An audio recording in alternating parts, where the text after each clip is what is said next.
যথারীতি আপনাদের সামনে উপস্থিত হয়েছি সংবাদপত্রে প্রকাশিত প্রতিবেদন নিয়ে কথা বলার জন্য। আজকে আপনাদের সামনে উপস্থাপন করব দৈনিক সময়ের আলো পত্রিকার সম্পাদকীয়তে কি উপস্থাপন করা হয়েছে সে বিষয়টি আমি আপনাদের সামনে তুলে ধরার চেষ্টা করব। চলুন সময়ের আলোর সম্পাদকীয়টি দেখে আসি। আমি সময়ের আলোর সম্পাদকীয়টি আপনাদের সামনে উপস্থাপন করার চেষ্টা করছি। ঢাকা মহানগরে প্রতিদিনের জীবন এক অস্থির খেলা। সেখানে দাবির আগুনে পুড়ে যাচ্ছে নগরবাসীর স্বপ্ন ও শান্তি। বিভিন্ন সংগঠন, ছাত্র, শিক্ষার্থী, চাকরিচ্যুত সদস্য ও পেশাজীবীরা একত্রিত হয়ে বিভিন্ন দাবি দেওয়া নিয়ে সড়ক অবরোধ, মানববন্ধন ও অনশন কর্মসূচি চালিয়ে যাচ্ছে।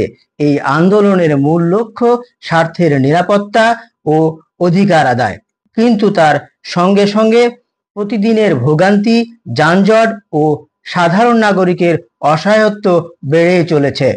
দৈনিক সময়ের আলোয় গতকাল এ বিষয়ে একটি প্রতিবেদন প্রকাশিত হয়েছে। এতে বলা হয়েছে, বিডিআর সদস্যের উপর সাউন্ড গ্রেনেড ও জলকামান নিক্ষেপ যেন এই আন্দোলনের একটা দিক। চাকরিচ্যুত বিডিআর সদস্যরা তাদের চাকরি ফিরিয়ে দেওয়ার দাবি নিয়ে পুলিশের বাধার মুখে পড়ে আহত হচ্ছেন।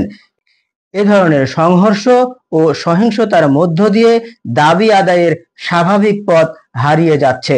তারা জানাচ্ছে, তাদের দাবি কেবল চাকরি ফেরত পাওয়ার নয়, বরং আত্মমর্যাদা ও সম্মান ফিরে পাওয়া। এভাবে দীর্ঘ ৩১ বছর ধরে চাকরিচ্যুত আনসার সদস্যরা আমরণ অনশনে বসে দাবি আদায়ে অটুট রয়েছেন। চাকরিচ্যুত আনসার সদস্যরা দীর্ঘদিন ধরে চাকরি ফিরে পাওয়ার জন্য লড়াই চালিয়ে যাচ্ছেন। আদালতের রায় ও আপিলের পরও তারা কর্মস্থলে ফিরতে পারেনি। তাদের দাবি, অবিলম্বে চাকরি পুনর্বহাল ও ক্ষতিপূরণ দিতে হবে। এই দাবি শুধু তাদের ব্যক্তিগত ক্ষোভের নয়, এটি একটি সামাজিক সুবিচার ও মানবাধিকারের বিষয়। তাদের আন্দোলন দ্রুত সমাধান প্রয়োজন, যাতে তারা তাদের জীবিকা ফিরে পান।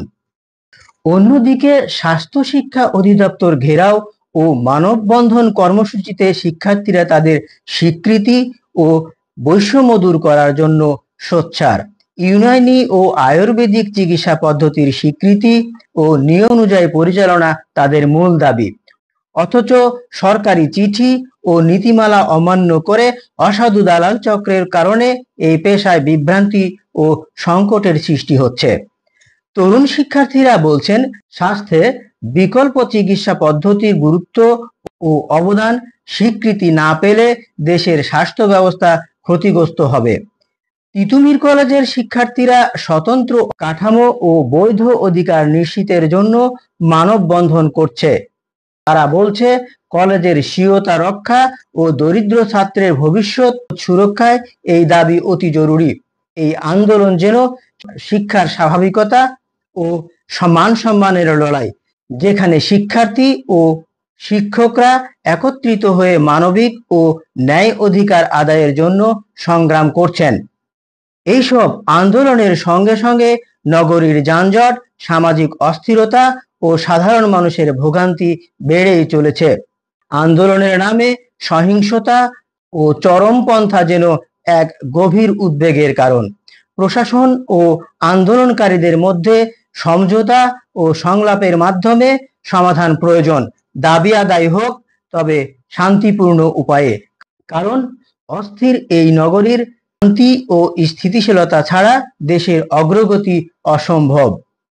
এইসব দাবির আগুনে পোড়া ঢাকা যেন এক শান্তির শহর হয়, যেখানে নাগরিকরা তাদের অধিকার, মর্যাদা ও স্বপ্নের শহর গড়তে পারে। আন্দোলনের মধ্য দিয়ে যে পরিবর্তন আসছে তা যেন হয় মানুষের জন্য, মানুষের স্বপ্নের জন্য হয়। বিভিন্ন সংগঠনের তাদের দাবি নিয়ে মাঠে নামার অধিকার রয়েছে। সংশ্লিষ্ট বিষয়গুলো বিবেচনা করে কার্যকর ব্যবস্থা নেন। আমাদের প্রত্যাশা তা যেন শান্তিপূর্ণভাবে হয়। নগরবাসীর অযাচিত দুর্ভোগ দূর হোক, তাহলেই এই অস্থির নগরী জেগে উঠবে এক নতুন সকাল নিয়ে।